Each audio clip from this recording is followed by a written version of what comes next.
So hello. Today I'm Viva Magnum, innit? Another handbook. Got Vauxhall. General Motors Vauxhall. This one's from 1974. That's Jimmy, by the way. He's crashed out. He is in the room, but he's just asleep, isn't he?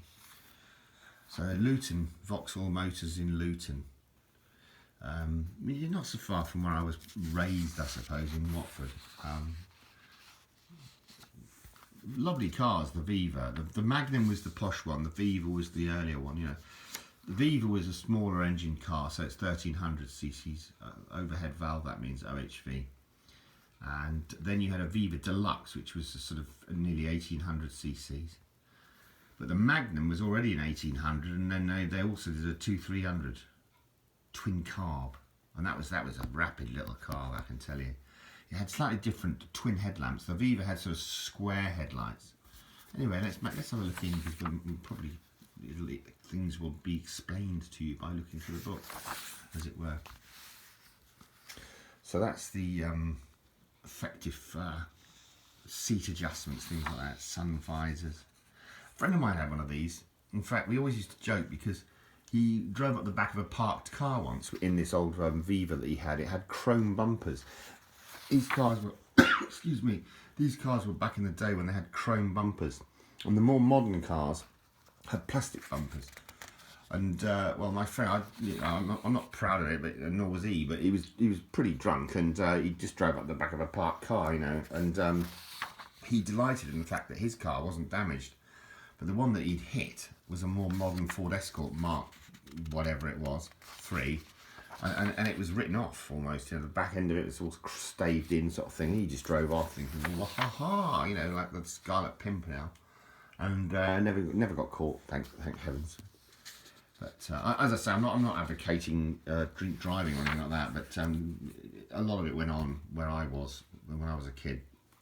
A lot of very amusing stories about people swimming canals to get away from the police.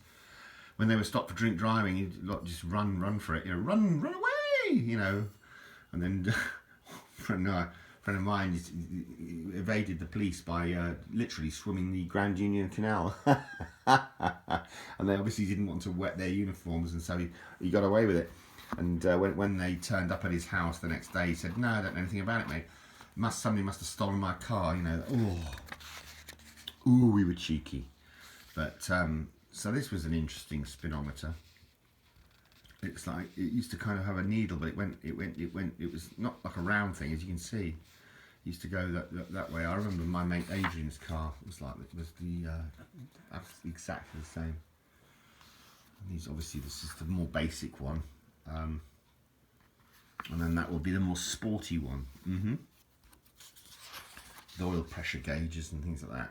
When you get into the oil pressure gauge sections, you're obviously talking about a more sporty vehicle that's, you know, higher up the range, as it were. They were pretty quick. I mean, even my Aid's car was 1300, I think it was. It went all right. It was all right. It had a vinyl roof. I remember that because he used to go mad because the pigeons used to crap all over it, and it took ages to clean the old, you know, the old guano off, whatever you want to call it, and it really irritated him. He used to use a toothbrush, and I used to joke and say, I hope that's not your sister's toothbrush, you know. So there you go, recommended lubricants. This is what you used to get in the old car magazines. Nowadays, of course, people wouldn't even dream of it, would they? They wouldn't even think of lubricating their own cars. It's just done by the garage. But back in the day, it was done by you. You were the lubricant. Yeah, okay. I'm not gonna go there with it. I can honestly. My Builder Bob dirty mind can go as far down that alleyway as you want it to, but I'm going to pull back. I'm not going to go there. It'd be too rude. So that's an SU carburetor, it's called, which you used to have to add oil to.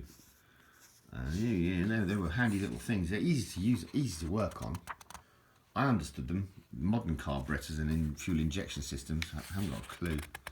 You need a computer for that kind of nonsense, but that's the alternator. Here's your fan belt set up, engine cooling. Oh, happy days. I used to, as I said in previous videos, you know, work on, that was my mate's one. He had a 1256, so he was 1300. This was a 1300 Viva. But it went pretty nifty. It was all good.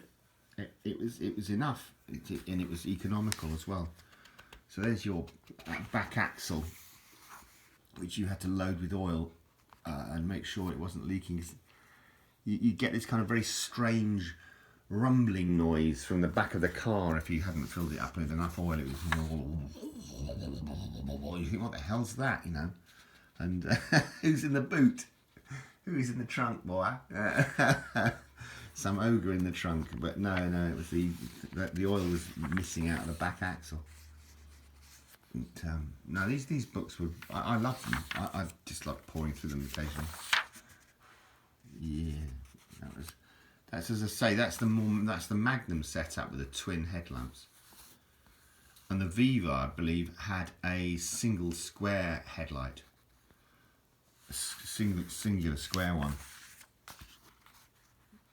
But I like all this sort of, some things to remember. Crikey, that should be for me, innit? I should have a whole list of it. Where's your slippers, mate, innit? What have you done with your house keys? Where's your brain? Where's your goddamn brain? The darn thing left the building without even saying goodbye. But yeah, there you go. Somebody's obviously scratched it because they're obviously, I don't know what people do when they scratch things like that. Not sure what's going on. But well, I hope you found this of some interest. Oh, here it is. John Toolkit, his name was. No, joking. John Eric Tolhurst from St George's Street in Norwich. There you go, mate.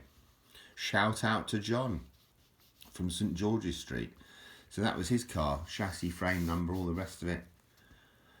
They were good cars. Good choice, John. Yeah, I think you made a good choice there, mate. The old GM motor, Vauxhall Viva or Magnum, whichever one you had. Pretty darn cool. Anyway, thanks ever so much for watching, everybody else. Jimmy's gone well to sleep, and I've no doubt you all have guys and girls as well. Oh well. Thanks ever so much. Cheers.